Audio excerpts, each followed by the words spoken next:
ஆண்டவருடைய ஆவி என்மேல் உள்ளது, ஏனெனில் அவர் எனக்கு அருள் பொழிவு செய்துள்ளார். ஏழைகளுக்கு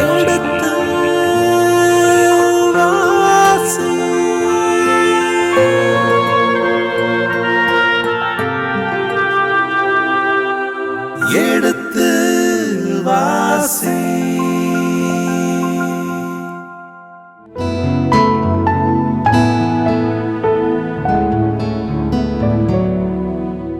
இனிய இதயங்களே, சாமுவேல் 2 புத்தகத்தின் 17ஆம் அதிகாரத்துடனான விவிலிய விளக்கங்களுக்கு நாம் செவிமடுக்க இருக்கின்றோம்.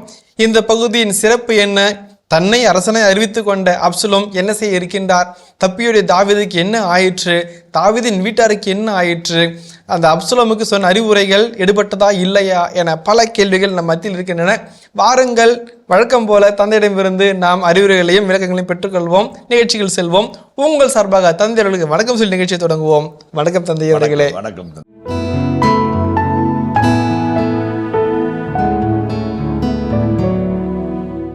பல கேள்விகள் விடைகள் உங்களிடமிருந்து தான் வர வேண்டும் தந்தையவர்களே. இந்த 17ஆம் அதிகாரம் ஒரு காமிக்கான ஒரு அதிகாரம். அந்த இடத்துல நிறையா ஒரு சின்ன சின்ன செய்திகளை சொல்வதனுடைய ஆசிரியர் அந்த அனுபவத்திற்கும் அறிவுக்கும் இடையான போட்டியில் அனுபவம் தான் ஜெயிக்கும் என்கிற ஒரு உண்மையை அழகாய் வெளிக்காட்டுகிறார். அது நம்ம புரிந்து கொள்ள வேண்டியது. இந்த இடத்துல ஊசாயி என்கின்ற ஒரு மனிதனை நாம் கருதுகிறோம். இவர் தாவீதினுடைய நெருங்கிய நண்பர். பரட்டை தலையோடும் புழுதி படிந்த கால்களோடும் கிடிந்த சட்டையோடும் அவர் தாவீதை சந்தித்தார். உம்மோடு நான் வருவேன் என்ற போது, நீ என்னோடு வருவதை விட அங்கே இருப்பது பலன் தரும் என்று சொன்னார். இங்கே வருகிறார். இங்கே புதிதாக தன்னை அரசனாக அறிவித்து கொண்ட அப்சலோமிற்கு வாழ்க சொல்லி கோஷமிட்டு அவருடைய நன்மதிப்பை பெற்று அவரோடு கூட இருக்கிறார். நான் உன் தந்தைக்கு அறிவுரை சொன்னேன், அவர் அந்த கேட்டு வெற்றி பெற்றார். அதேபோல் உனக்கும் நான் அறிவுரை சொல்லி உன்னை நான் வெற்றி பெற வைப்பேன் என்று ஒரு நல்லெண்ணத்தையும் நன்மதிப்பையும் பெற்றுக்கொண்டார். தாவீது சொல்லியிருந்தார், நீ போ அகிதோப்பேலினுடைய அறிவுரையை மடமையானதாக மாற்று என்று சொல்கிறார். ஒரு அறிவுரை எப்பொழுது மடமையான அறிவுரையாக மாறும்? அந்த அறிவுரை தோற்கும் போதோ, அந்த அறிவுரையோட மேலான அறிவுரை சொல்லும் போதோ அது மடமையானதாக மாறும். அதைத்தான் ஊசாயி செய்கிறார். இந்த 17ஆம் அதிகாரத்தில் அதை பற்றிய செய்திகளைத்தான் ஆசிரியர் தொகுத்து வழங்குகிறார். எப்படி அப்சலோம் ஒரு மடத்தனமான வேலையில் ஈடுபட்டு தன் தந்தையின் வைப்பாட்டியரோடு உறவு கொண்டதன் மூலமாக தான் அரசனாக முடியும் என்கின்ற மனப்பால் குடித்த அந்த ஒரு இழிவான நிலையை வெளிப்படுத்தினாரோ, அதே போல இன்னும் ஒரு அகிதோப்பேல் இன்னும் ஒரு அறிவுரையை சொல்லுகிறார். அதற்கு மாற்றாக ஊசாயி அறிவுரையை சொல்லும் போது அவருடைய அறிவுரை எடுபடாமல் போக அகிதோப்பேலுக்கு என்ன நிகழ்ந்தது என்கின்ற செய்தியும் இந்த பகுதி நமக்குள்ளாக தருகிறது. வாசிப்போம். அப்போது அகிதோப்பேல் அப்சலோமை நோக்கி, நான் 12000 ஆள்களை தேர்வு செய்து இன்றிரவே புறப்பட்டு தாவீதை பின்தொடர்வேன். அவர் களைத்து சோர்ந்த வேளையில் அவர் மேல் பாய்ந்து அவரை அச்சுறுத்துவேன். அவரோடு இருக்கும் மக்கள் அனைவரும் தப்பி ஓடுவர். அரசரை மட்டும் நான் வெட்டி வீழ்த்துவேன். மக்கள் அனைவரையும் உம்மிடம் திருப்பி கொணர்வேன். நீ தேடும் ஒரு மனிதரை தவிர அனைவரையும் அழைத்து வருவேன். மக்கள் அனைவரும் நலமாயிருப்பர் என்று கூறினான். அப்சலோமுக்கும் இஸ்ரேலின் பெரியோருக்கும் இந்த கருத்து பிடித்திருந்தது. அப்சலோமுக்கும் இஸ்ரேலின் பெரியோருக்கும் இக்கருத்து பிடித்திருந்தது. என்ன கருத்து? 12000 ஆட்களை தேர்ந்து கொண்டு பாலைவனத்திலே பதுங்கி இருக்கிற தாவீதை நான் விரட்டி செல்வேன், தாக்குவேன். எல்லாரும் ஓடி போவாங்க, யாரையும் அழிக்க மாட்டேன், யாரையும் கொல்ல மாட்டேன். பாய்ந்து உன் தந்தையை மட்டும் வீழ்த்துவேன், அரசரை மட்டும் வெட்டி வீழ்த்துவேன். அது செய்து மூலமாக மக்கள் அனைவரும் என் பக்கமாய் திரும்பி விடுவார்கள். எல்லாரும் நான் நகரத்தில் கூட்டி விடுவேன். உன் கை ஓங்கும், நீ பெரியவனாய் மாறுவாய் என்கின்ற ஒரு செய்தியை சொல்றாரு. இப்ப பாருங்க, இதில் போய் தாக்கும்போது எல்லாரும் செதறி போயிடுவாங்க, அரசன் மட்டும்தான் இருப்பான். அந்த அரசனை மட்டும் நம்ம தாக்கிட்டா வெட்டி வீழ்த்துமே. அரசன் இல்லாவிட்டால் ஆயனை வெட்டுவேன், ஆடுகள் சிதறிப்போம் என்ற கணக்கில் எல்லாரும் சிதறிப்போவாங்க. எல்லாத்தையும் ஒட்டுமொத்தம் கூட்டிகிட்டு உங்க கையில் ஒப்படைச்சிருவேன் என்ற ஒரு அறிவுரையை அகிதோப்பேல் சொல்கிறார். ஆனால் பாருங்கள், தொடர்ந்து பாருங்கள். இந்த அறிவுரை பிடித்தமான அறிவுரையாக இருந்தது. ஓகே, செய்யலாம். நகருக்கு அருகிலே தான் பாலைவனம் இருக்கிறது, தாக்கக்கூடிய 12000 படைவர்கள் போதுமான படைவீரர்கள் எல்லாம் என்று அறிந்திருக்குது. ஆனால் பாருங்களேன், இப்போ அப்சலோம் என்ன சொல்கிறார்? அப்சலோம், அர்க்கியனான ஊசாயை அழையுங்கள், அவன் சொல்ல வேண்டியதையும் கேட்போம் என்றான். ஊசாய் அப்சலோமிடம் வர அப்சலோம் அவனிடம், இது அகிதோப்பேலின் அறிவுரை, இவ்வாறு நாம் செய்யலாமா இல்லையேல் உன் கருத்து என்ன என்று கேட்டான். இப்ப இதுதான் அப்சலோமுடைய ஒரு பெரிய வீக் பாயிண்ட். அவனாக முடிவு செய்ய மாட்டான். தாவீது பாருங்கள், ஒவ்வொருவரையும் சந்தித்து அவரவர்களுக்கான முடிவை அவரவர்களுடைய நிலையில எடுத்து அவர் முன்னோக்கி செல்வார். அது அனுபவத்தினுடைய விளைவு. அந்த அனுபவத்தினுடைய விளைவினால் யாரை எங்கே வைக்க வேண்டும், யாருடைய அறிவுரை ஏற்க வேண்டும், யாரு அறிவுரை ஏற்கக்கூடாது எல்லாரும் தெரியும். ஆனால் புதிதாக தன்னையே அரசாங்கனாக பிரகடனப்படுத்தி கொண்ட அப்சலோமிற்கு யாருடைய அறிவுரை சிறந்த அறிவுரை என்று தெரியவில்லை, யாருடைய அறிவுரை குறைந்தது என்று தெரியவில்லை. எல்லாரிடம் கேட்கிறான். பக்கத்தில் இருக்கிற பல பேர் ஆமா ஆமா என்று ஜல்ரா தட்டும் போது அவன் அதை ஏற்றுக்கொள்வான் போல் தோன்றுகிறது. இப்ப அகிதோபேலிடம் அறிவுரை கேட்டான். இப்ப அது சிறந்தது, பிடித்திருந்தது என்றால் செயல்படுத்த வேண்டியது தானே. அது மாறாக மாற்றுக்கருதாக இன்னொருத்தரும் அறிவுரை கேட்கிறான். அது பாருங்களேன். ஊசாய் அப்சலோமை நோக்கி, அகிதோப்பேல் கூறியுள்ள கருத்து இப்போதைக்கு சரியானது என்று என்றான். மேலும் ஊசாய் அப்சலோமிடம், தந்தையும் அவதம் ஆள்களும் வலிமைமிகு வீரர்கள் என்பதை நீர் அறிவீர். காட்டில் தன் குட்டிகளை இழந்த பெண் கரடி போல் அவர்கள் சின்னமுற்றிருக்கிறார்கள். உன் தந்தை போர்த்திறன் மிக்கவர், இரவில் மக்களோடு தங்க மாட்டார். இப்பொழுது கூட அவர் ஒரு குகையிலோ வேறு ஏதாவது ஒரு இடத்திலோ ஒளிந்து கொண்டிருப்பார். அவர் அவர்களை தாக்கியவுடன் அதை கேட்பவர்கள் அப்சலோமை பின்பற்றும் மக்கள் வீழ்ந்தார்கள் என்று சொல்வார்கள். அப்பொழுது சிங்கத்தின் வலிமை கொண்ட அஞ்சா நெஞ்சனும் அச்சத்தால் அறவே நிலை குலைந்து விடுவான். தந்தை வலிமை வாய்ந்தவர் என்றும் அவரோடு இருப்பவர்கள் ஆற்றல் மிக்கவர்கள் என்றும் இஸ்ரேல் அனைவரும் அறிவர். ஆகவே எனது கருத்து இதுவே. தான் முதல் பேர்சபா வரை கடற்கரை மணல் திரள் போல் உள்ள இஸ்ரேல் அனைவரும் உம்மிடம் ஒன்று திரளட்டும். பிறகு நீரே போருக்கு செல்லும்.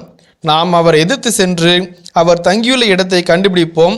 தரையின் மீது விழும் பனி போல் அவர் மீது நாமும் விழுவோம். அவரும் அவரோடு உள்ள ஆள்களும் அனைவருள்ளும் எவரும் தப்ப மாட்டார். ஒருவேளை அவர் ஒரு நகரினுள் நுழைந்திருந்தால் இஸ்ரேல் அனைவரும் கொண்டு வரும் கயிறுகளால் அந்நகரையே கட்டி இழுத்து அங்கே ஒரு சிறு கல்லும் இராதபடி அதை பள்ளத்தாக்குக்குள் தள்ளுவோம் என்று கூறினான். அப்சலோமும் இஸ்ரேல் அனைவரும் அர்க்கியனான ஊசாயின் கருத்தை அகிதோப்பேலின் அறிவுரையை விட சிறந்தது என்று கூறினர். ஆனால் ஆண்டவர் அப்சலோமுக்கு தீங்கிழைக்குமாறு அகிதோப்பேலின் சிறந்த அறிவுரையை எடுபடாது போக செய்தார். சிமேயிடம் பழிப்புரையை கேட்ட தாவீது சொன்னார், ஒருவேளை ஆண்டவர் அவனுடைய சாபத்தையும் அவனுடைய பழிப்புரையும் ஆசிரியராக எனக்கு மாற்றுவார் என்று சொன்னார். இப்ப தாவீதை தாக்குவதற்கான இரு அறிவுரைகள் கேட்கப்படுகிறது. ஒரு அறிவுரை மிகச்சிறந்த அறிவுரை. ஏனென்றால் நடந்து போய் கொண்டிருக்கிறார்கள், வாகன வசதி இல்லாமல் போய் கொண்டிருக்கிறார்கள், உணவு தயாரிப்பின்றி போய் கொண்டிருக்கிறார்கள், வெகு தூரம் போயிருக்க மாட்டார்கள். ஆகவே 12,000 படைவீரரோடு போய் அவரை தாக்கி அத்தனை பேரும் தன்மயப்படுத்தி அரசனை வெட்டி வீழ்த்துவது என்பது எளிதான காரியம்தான். அகிதோப்பேலுடைய அறிவுரை மிகச்சிறந்த அறிவுரை. ஆனால் முடிவெடுக்க தெரியாத அப்சலோமிற்கு இன்னும் ஒரு அறிவுரை தேவைப்பட்டது. அந்த அறிவுரையை சொல்லும் விதத்திலே சொன்னதனால் சிறந்த அறிவுரை மட்டமான அறிவுரையாக தென்பட்டது. இப்ப உசாயி என்ன சொல்கிறார், தான் முதல் பெர்சேபா வரை இருக்கிற, அதாவது ஒரு நாட்டின் ஒரு கோடியிலிருந்து மறு கோடி வரை இருக்கிற எல்லா மக்களையும் கடற்கரை மணலை போல திரட்டுவோம். பனி விழுவது போல கொச கொச கொச கொச என்று பனி விழுவதை போல நாம் அப்படியே உங்கள் தந்தையின் மீது விழுவோம், அனைவரும் தாக்கி அழிப்போம், நாடே நமதாகும் என்று சொல்லுகிறார். தான் முதல் பெர்சபா வரை அறிக்கையிட்டு ஆணையிட்டு எல்லாரையும் ஒன்று கூட்ட எவ்வளவு நாட்கள் ஆகும், எவ்வளவு நேரமாகும், எவ்வளவு சமயம் பிடிக்கும், அது விவசாயிக்கு தெரியும். Is buying the time against the current. இவர் நகரை விட்டு வெளியே போயிருக்க முடியாது. பாலைவனத்திற்குள்ளாக நுழைந்திருக்கிறார். சீபா கொடுத்த உணவை உண்டுகிட்டு இலைப்பாரி போய் கொண்டிருக்கிறார். கழுதியிலே போய் கொண்டிருக்கிறார்கள். மிகுந்த தூரம் போயிருக்க முடியாது. 12,000 பேரோடு இவர்கள் போனால் கட்டாயம் அழிவார்கள் என்பது உறுதி என்பதை உணர்ந்து கொண்ட உசாயி நேரத்தை கடத்துவதற்காக தான் முதல் பெர்சபாவர்களை எல்லாரும் ஒன்று கூட்டுவோம், அணி திரட்டுவோம், பெரும் படையாய் மாறுவோம், வலிய சக்தியாய் மாறுவோம். அவன் சொல்ற விதத்தை பாருங்க. அவன் கட்டுக்கதை சொன்னாலும் அவ்வளோ அழகாக கட்டுக்கட்டா சொல்றதுனால அவன் அப்சலோம் அப்படியே மதிமயங்கி போறான். இதுதானா உண்மை, இதுதானா இப்படிதானே நடக்கணும் என்று சொல்லி.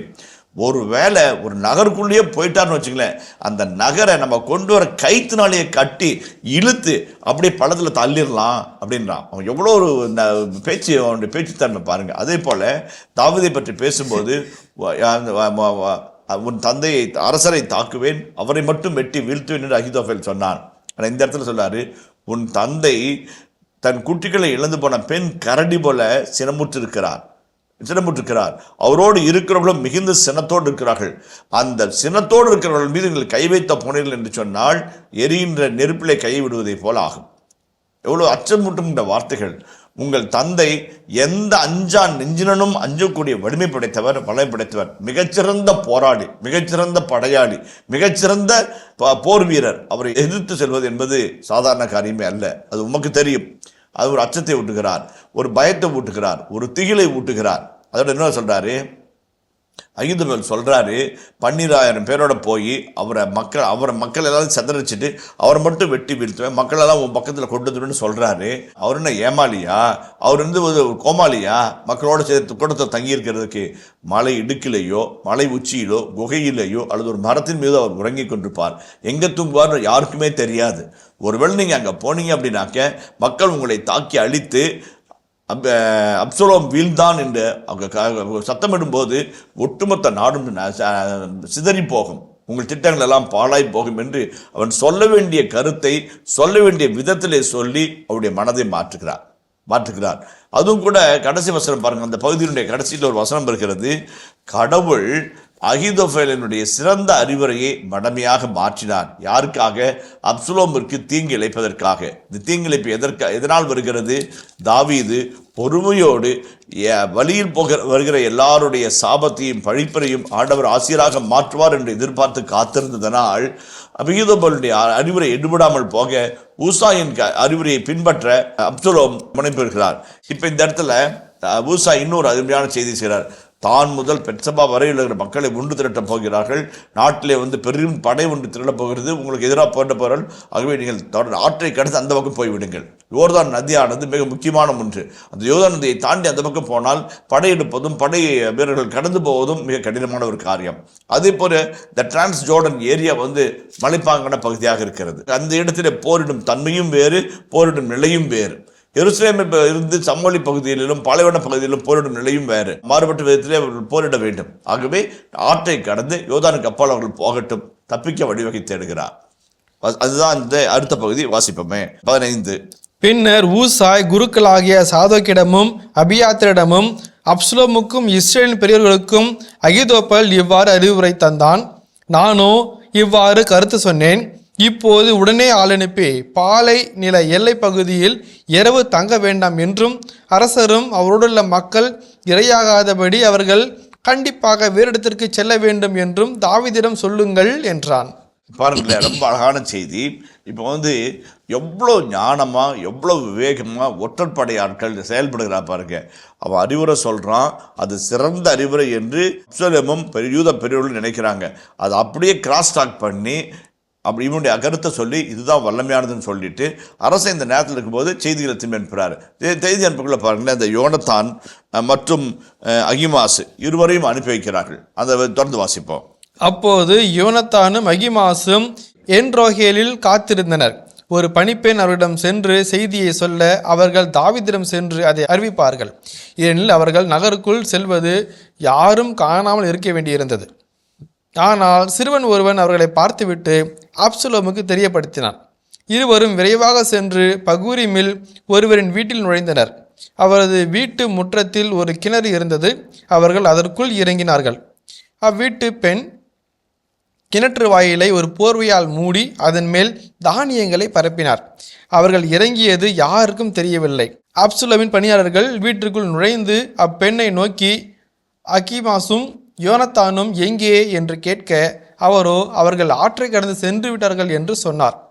அப்பணியாளர்கள் அவர்களை தேடியும் கண்டுபிடிக்க இயலாததால் எருசலேம் திரும்பினார்கள். ராஜதந்திரம் என்பார்கள். அதே சமயத்தில் பதியுகம் என்று சொல்வார்கள். இப்போ சாதோக்கு அபியாத்தார் அவருடைய பிள்ளைகளாகிய அகிமாசும் யோனத்தானும் அவருடைய பிள்ளைகள் ஒற்றருக்கான செய்தியை கொண்டு போகணும். இப்போ சாதோக்கு போனாவோ அல்லது அபியாத்தர் போனாவோ மாட்டிக்குவாங்க. தங்கள் பிள்ளைகளிடம் சொல்லி நீங்கள் போங்க அப்படின்னாங்க. இவங்க போகிறவங்க எங்கே போகிறாங்க? ஊருடைய எல்லை வரைக்கும் போயிட்டு அங்கே இருக்கிற ஒரு பெண்ணிடம் சொல்வார்கள். அந்த பெண் போய் அரசனிடம் செய்தி தெரிவிப்பார்கள். இப்போ போகக்குள்ள யாருக்கும் தெரியக்கூடாதுன்னு சொல்லிட்டு மறைஞ்சு போகிறாங்க. ஆனால் ஒரு பையன் பார்த்துட்டு அப்சலோமுக்கு சொல்கிறான், இந்த மாதிரி அகிமாசும் யோனத்தானும் ஊருக்குள்ளே போகிறாங்க, ஏதோ எதுக்கு போனாங்கன்னு தெரியல, போகிறாங்க என்று செய்தி வருகிறது. அப்போ அவனை தேடிக்கொண்டு படை வீரர்களை அப்சலோம் அனுப்புகிறான். அப்படி போகும்போது ஒரு பகூரிம்குள்ளே போன உடனே இந்த அகிமாசும் யோனத்தானும் ஒரு கிணத்துக்குள்ளே இறங்கிடுறாங்க. ஒரு கிணத்துல இறங்குறாங்க. இந்த கிணறு என்றவுடன் நமக்கு நினைவுக்குள்ளாக வருகிறது எபிரேய கிணறுகள் மிக சிறியவை, அளவிலே வாய் அளவிலே சற்று குறைவானவை. அந்த இடத்திலே ஆடுகள் மற்றும் ஒட்டகங்களுக்கு நீர் பாய்ச்சுவது வழக்கம்.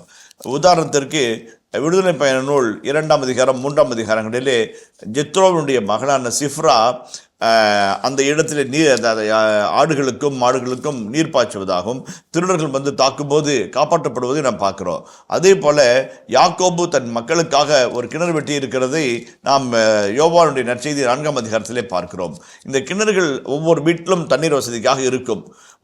ஊருக்கென்று ஒரு கிணறு என்றோ அல்லது வந்து குடும்பத்திற்கென்று ஒரு கிணறோ இருக்கும். அந்த கிணறுடைய அகலம் ரொம்ப நம்ம ஊருடைய ஊருணியை போல மிகப்பெரியதாக இருக்காது, அளவிலே சிறிதாக இருக்க வேண்டும். எவ்வளோ ஆழம் வேணுமானாலும் இருக்கலாம், அகலம் குறைவாக இருக்கும். ஆகவே அகிமாசும் யோனத்தானும் போன பொழுது அதை பார்த்த வேவு பார்த்துவிட்டு அவனை பின்தொடர்ந்து வருகிறான் தெரிந்தவுடன் என்னன்னா ஒரு கிணற்றுக்குள்ளாக இறங்குகிறார்கள். கிணற்றுக்குள்ளாக இருந்து பதுங்கி தங்களை பாதுகாத்துக் கொள்ள அந்த பெண்ணுடைய மதியகம் பாருங்கள்.